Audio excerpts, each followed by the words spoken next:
జీవితం అనేక సమస్యల వల్ల నలిగి నలిగి నశిస్తున్న దశలో సాయిబాబా భక్తునిగా మారానని చెప్పాను. ఎంతగానో ఆ రసవాహినిలో లీనమైపోయాను. ఇక్కడ మరో ముఖ్యమైన అంశం చెప్పాలి. మానవుని సమస్యలకు ఆధ్యాత్మికత ఏదో రూపంలో విముక్తినివ్వగలగాలి. ఈ విషయం పదే పదే చెప్తున్నందుకు కారణముంది. సమస్యలతో బాధలతో సమన్వయమవుతున్నవాడు భక్తిలో పరిపూర్ణత సాధించలేడు. ఆధ్యాత్మికత వీటికి అతీతమైనదని, నిష్కామ కర్మ చెయ్యమని శాసించడం ఓ వేదాంత ప్రకర్ష. ఈ యుగంలో అది సాధ్యం కాదు. ఇప్పటి యుగ ధర్మం కాదు. మనిషి ఆశాజీవిగా ఉండడం తప్పు కాదు. మనిషి భయంకరమైన బాధల్లో ఉంటే తోటి మనిషి నుంచి ఏ సాయం లభించక నిస్సహాయ స్థితిలో ఉన్నప్పుడు భగవంతుడి దగ్గర నుంచి కృప ఆశించడంలో తప్పేమిటి? పూర్వము తపస్సు చేసిన వాళ్లకు దేవుడు వరాలిచ్చి కాపాడలేదా? వాళ్ళు నిష్కామ దృష్టితో తపస్సు చేయలేదే? ఆఖరికి దుర్మార్గులకు, రాక్షసులకు కూడా వరాలిచ్చాడే.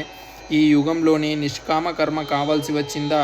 అది కేవలం ఉపదేశించడానికే పరిమితం, చేతలలో సాధ్యం కాదు. దేవుడి శక్తిని శంకించినప్పుడు, మన భక్తిలో ఆత్మవిశ్వాసం లోపించినప్పుడు ఇలాంటి వాదనలతో సమర్థించుకోవాల్సి వస్తుంది. కర్మఫలం అనుభవించక తప్పనప్పుడు ఈ పూజలు, పునస్కారాలు, భక్తి, శరణాగతి ఇవన్నీ వృధాయేనా? వచ్చే జన్మ నా బొంద.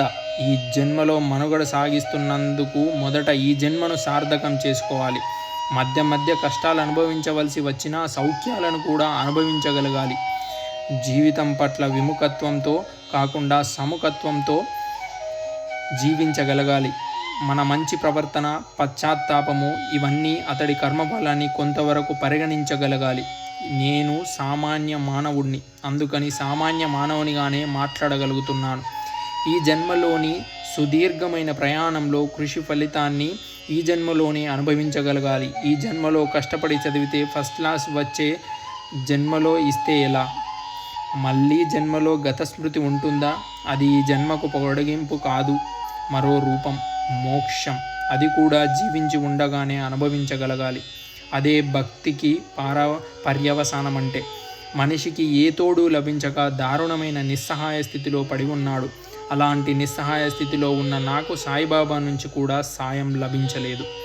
ఇది నాలోని లోపం కావచ్చు, నా భక్తి శ్రద్ధలలో లోపం ఉండవచ్చు. కానీ నేను సర్వస్వాన్ని త్యజించి భగవంతుడిలో ఐక్యమయ్యే తుకారాంని, రామదాసుని, మీరాబాయిని కాలేను. అంత శక్తి నాకు లేదు. నాకున్న కొద్దిపాటి శక్తితో, ఆ శక్తిలో ఇమిడి ఉన్న భక్తితో భగవంతుడి అనుగ్రహం పొందగలగాలి. చాలా ఆశాభంగం చెంది నిరాశ నిస్పృహలతో కుంగిపోయాను. అసలు చుట్టూ జరుగుతున్నదేమిటి? ఒకసారి దృష్టి సారించాను. వేదాంత సభలు, స్వామీజీల ప్రపంచనాలు, వీటి సంగతి అలా ఉంచండి. రకరకాల దేవుళ్ళ దీక్షలు, వాటి ప్రకర్షలు, పటాటోపాలు, వీటితో దేశం హోరెత్తిపోతుంది. ఆ హోరు ఎప్పటికన్నా పతాక స్థాయిలో ఉన్నట్లు కనిపించింది.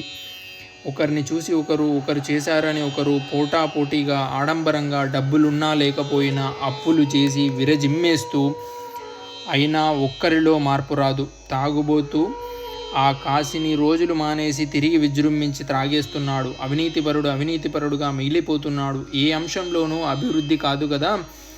ఆత్మోన్నతి మృగ్యమైపోయింది. ఒకప్పుడు మితిమీరి శృతిమించిపోయిన వైదిక కర్మలు, ఆ పర్యవసానం గుర్తొస్తున్నాయి. చాలా మనఃక్లేశంగా ఉంది. తిరిగి శూన్యవాదం లాంటిదేదో విరుచుకుపడే పరిస్థితిని చేజేతులా ఆహ్వానిస్తున్నామా?